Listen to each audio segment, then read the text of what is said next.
Hello, everybody, and welcome to another episode of Always, yet another Pottercast. And today we're going to be discussing Chapter 13, Nicolas Flamel, which we have learned is not a type of dessert, but instead a human man.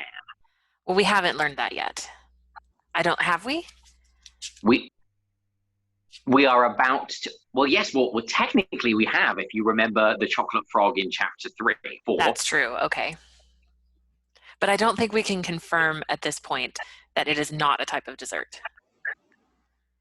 It might also be a type of dessert. Yeah, I think we can't rule that out yet. Kind of like how Alaska is a place, but it's also, a type of dessert. Yes, exactly. Oh my gosh, who knew? Who would have thought? Or like, I'm trying to think, like Oscar Mayer. Do you think that Oscar Mayer appreciates that no one remembers that he was a human man and only remembers that he was a weenie? Yeah, exactly. Probably not. Probably not. Oh my gosh. Okay.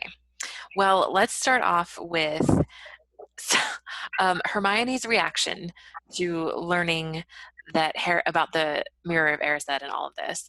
Hermione, who came back the day before term started, took a different view of things. She was torn between horror at the idea of Harry being out of bed, roaming the school 3 nights in a row, if Filch had caught you, and disappointment that he hadn't at least found out who Nicolas Flamel was. She's so practical.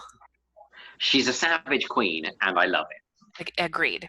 And I do find it interesting that that's Hermione's reaction, and Ron's is, you see, Dumbledore was right, that mirror could drive you mad. Like, Ron's reaction is actually a little bit deeper than Hermione's. Yeah, for real. And Hermione's like, but I guess it's because at this point she's not very emotionally driven, so it shows you the deepest desires of your heart. She's probably already logically 3 or 4 steps ahead, which is, I don't care. that doesn't do me any good right now. Mm-hmm. And I mean, she probably would have said, oh, if I looked into the mirror, I would have seen one of you two having figured out who Nicolas Flamel was over Christmas. Probably. That's probably exactly what she would have seen. And I mean, you know, she wasn't there. She didn't experience it. She doesn't get it. Yeah. I think I just found it interesting that for once Ron had a deeper sense. Yeah, that's true. And then we find out it's going to be more Quidditch. And okay, another Hogwarts administrative question. Can Snape just referee a match if he wants to? Like, I know, it sounds a little, yeah. Not to mention, it's not fair. There's no fairness. And also, so down at the end of the book, obviously, we're going to find out that Snape wants to referee not to bring Gryffindor down, but to make sure that Harry is safe. Mm-hmm. But if he has his concerns about Quirrell and has his concerns about Harry, why the heck doesn't he go to Dumbledore and be like, oh, and then Dumbledore would have refed the match. But no, Dumbledore sat in the stand. It's whatever. I know. I just don't understand. I don't get it. I don't mind, but at the same time, like, administratively, I don't understand. Yeah, that makes no sense to me. I like it for the plot. It works perfectly fine for the plot. Yeah. But I like, don't play, said Hermione once. Say you're ill, said Ron. Pretend to break your leg, Hermione suggested. Really break your leg, said Ron. Great advice, friends. Thanks. Oh, and then here comes Neville. And he's got the leg locker curse put on him. And, okay, this really bothers me. They're in the Gryffindor common room, right? And Neville comes in with this leg locker curse on him. And it says, everyone fell about laughing except Hermione. Like, these are his fellow Gryffindors. Like, how are they not? What happened to you, Neville? Oh my gosh. Like, we're going to have some Gryffindor revenge on you, yo. Because. Don't forget, just because they're brave and whatever else doesn't mean they're not buttheads. So think about Harry's dad. Harry's dad is a jerk. He's a good man in the end, but at school he's a jerk because that's how it be. And so just because they're in Gryffindor doesn't mean that they don't all think that Neville is a waste of space. That's so sad because I'm like, this is your fellow, like, Gryffindor. I know. And Do better, Gryffindors. But also, don't forget, everyone except Hermione. That means Harry and Ron were laughing at him too. Oh, I don't like that at all. But, well, so then it says, what happened? Hermione asked him. It was Malfoy, said Neville shakily. I met him outside the library. He said he'd been looking for someone to practice that on. Ugh. Malfoy's just getting worse and worse and worse. I know, but I really enjoy. You've got to stand up to him, Neville, said Ron. He's used to walking all over people, but that's no reason to lie down in front of him and make it easier. There's no need to tell me I'm not brave enough to be in Gryffindor. Malfoy's already done that, Neville choked. You're worth 12 of Malfoy, Harry said. The sorting hat chose you for Gryffindor, didn't it? And where's Malfoy? In stinking Slytherin. Thanks, Harry. Reach, Harry. Lay it down. That is what I am talking about. Yes, I love it. And then he's got himself a chocolate frog, and here we go. He's like, do you want the card? I know you collect them. It's Dumbledore again, he said. He was the first one I ever... He gasped. He stared at the back of the card, and then he looked up at Ron and Hermione. I found him, he whispered. I found Flamel. I told you I'd read that name somewhere before. I read it on the train coming here. Listen to this. And then he rereads the thing that we already know, which is good. Mm-hmm. And his work on alchemy with his partner, Nicolas Flamel. Who still might be a dessert. We're not sure. We cannot confirm. But then I freaking love this, what Hermione does. Stay there, she said, and she sprinted up the stairs to the girls' dormitories, blah, blah, blah. I never thought to look in here, she whispered excitedly. I got this out of the library weeks ago for a bit of light reading. Light? Said Ron. Amazing. I love the way that was done in the book. She plops this enormous, giant book. I love as well. I knew it. Are we allowed to speak yet? Said Ron grumpily. Yes. And here we go. Nicolas Flamel is the only known maker of the Philosopher's Stone. The ancient study of alchemy is concerned with making the Philosopher's Stone, a legendary substance with astonishing powers.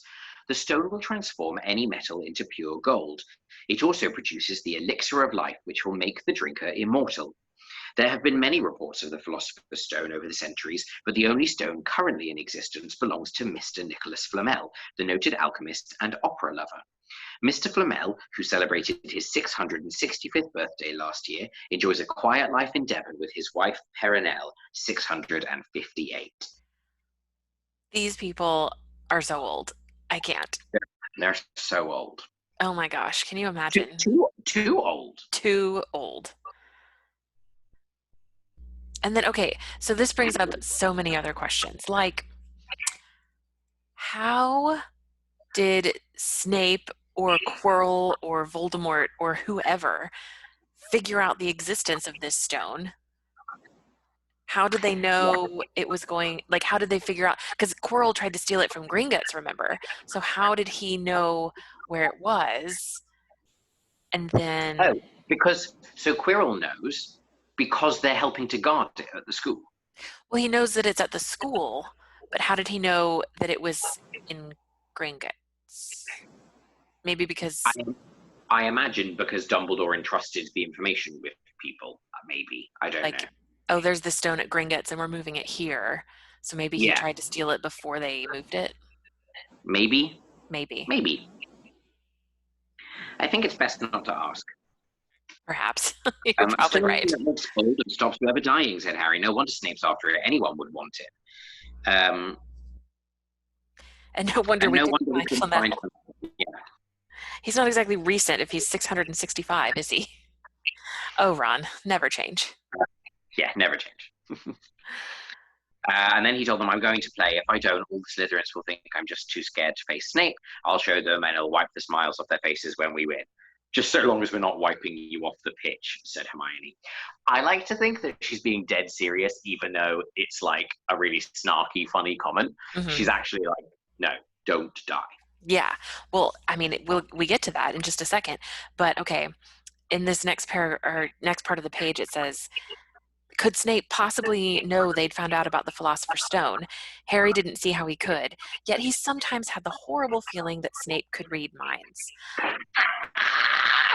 Snape is reading his mind. He I can. know. Even though they don't confirm, they literally never confirm that that's what he's doing in this. But you know that he can because that's his whole vibe. Mm-hmm. Yes. And okay, so then the next paragraph. Harry knew when they wished him good luck outside the changing rooms next afternoon that Ron and Hermione were wondering whether they'd ever see him alive again. That's a lot for an 11-year-old. Like, It really that is. is a lot. And I get that Snape is like a huge turd. And Yeah. and I get that they're 11 and they don't understand that this is real life for them. But that's a lot. Like a little bit dramatic.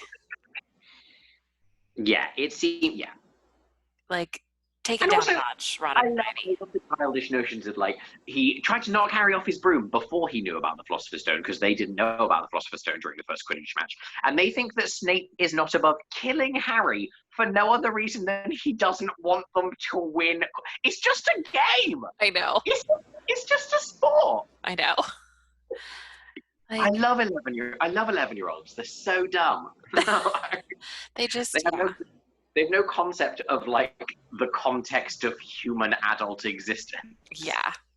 And then, like, every time they're, like, rude to Snape or, like, sassy about him or whatever, a little part of me wants Snape to appear and say, hi, hello, hi there, hi, I'm Severus Snape. I am an adult human man, and you will do what I say because I am an adult, and you are children, and you will stop being so rude, and you will go to class, and you will do your homework, and you will leave everything alone, please. Yeah, they don't need Snape to do that, but they need someone to do that, I think. Because, real talk, we need to, fast forwarding a lot. At the end of the book, they're all like, oh, Harry's so amazing, he defeats Quirrell. Right, sure, fine, he does defeat Quirrell, except he doesn't actually. Quirrell just touches him and is like, man, it burns. Right? If Harry hadn't gone down there, the stone would have stayed safe within the mirror anyway, because Quirrell wouldn't have been able to access it. So everything Harry, Hermione, and Ron do in that final section of the book is utterly immaterial. Interesting. Oh boy, I can't wait to get into that more when we get to that chapter. For real. Oh, and so actually, Snape kind of has a point when he's like a bit like, guys, leave it alone. Yeah. Stop. And okay, so I just wonder what Ron and Hermione think they're really going to accomplish if they end up using the leg locker curse on Snape. Like, how's that going to stop him from hurting Harry? I don't know. Whoever knows. I don't know. I love this. Even, blimey, Dumbledore's come to watch. Again, as I said a couple of episodes ago, I don't fully comprehend why Dumbledore isn't at every match. It's a school sporting event. And I feel like he is at every match in subsequent books, I feel like. Yeah. But I don't know. Anyway. Okay. Now, first of all, why is Malfoy sitting so close to Ron and Hermione and Neville in the stands? Like, I feel like there's a Slytherin section, and then there's, like, a rest of the school section. I don't know. Because he's kind of obsessed with them. That's true, he is. Like, why is he always... I feel like he lingers around corners waiting to say sassy, mean things to them. Like, he waits, sees they're coming, and jumps out and is like, aha, you're poor. Like... True. Okay, and that's exactly what he does here. And I think, honestly, that this is a really great bit of writing from Rowling. Like, this is 100% what a bully like this would say. Yeah. You know how I think they choose people for the Gryffindor team? It's people they feel sorry for. See, there's Potter, who's got no parents. Then there's the Weasleys, who've got no money. You should be on the team, Longbottom. You've got no brains. Like, it's just very classic bully. It's good, yeah. Yeah. But then Neville hits him. He just hits him with this line, I'm worth 12 of you, Malfoy. Boom! You tell him, Neville. I freaking love that Neville responds like that. I just love Neville. Oof, if brains were gold, you'd be poorer than Weasley, and that's really saying something. Oof. Ron's nerves were already stretched to breaking point with anxiety about Harry. That's kind of cute. That is very sweet.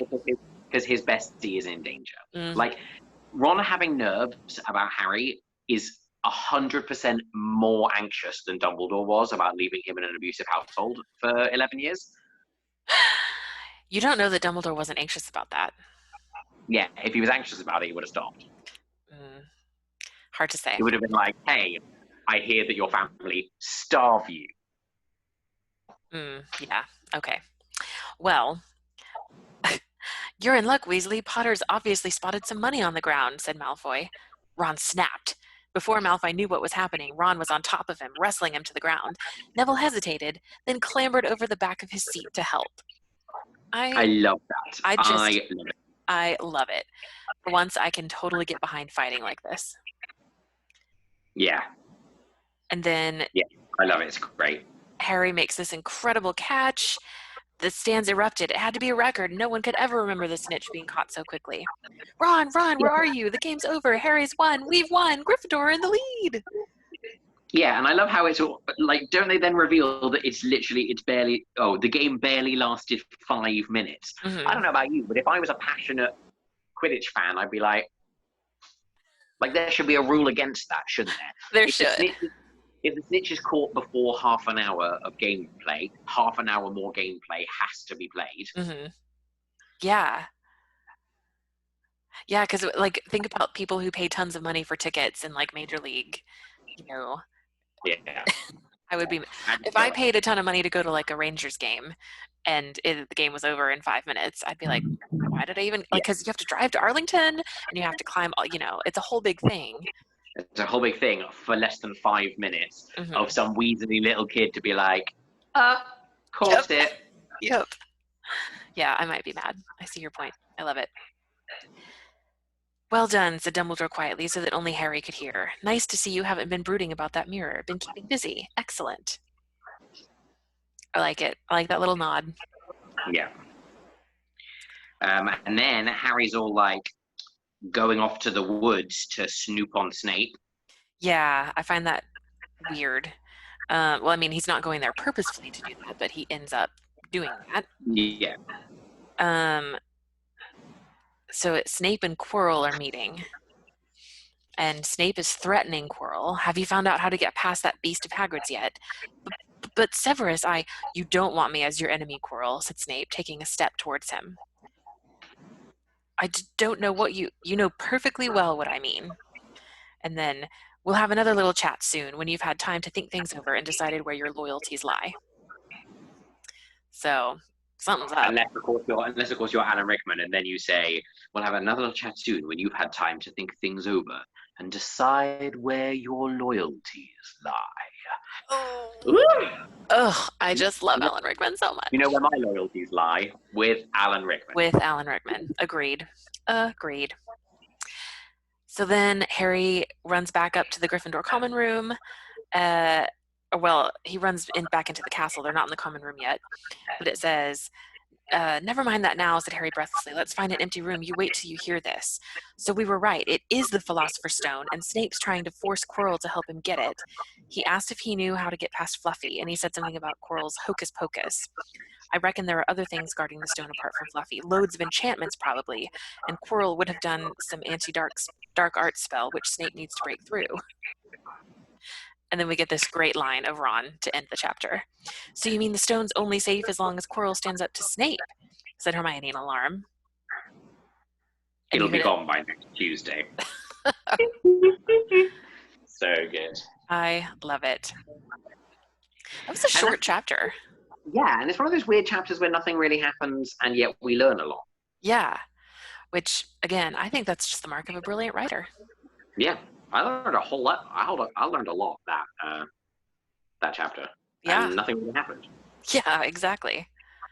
All right, well, join us next week for Chapter 14. Not one of my favorite chapters, but there's still lots to discuss. So we will see you then. See you soon. Bye.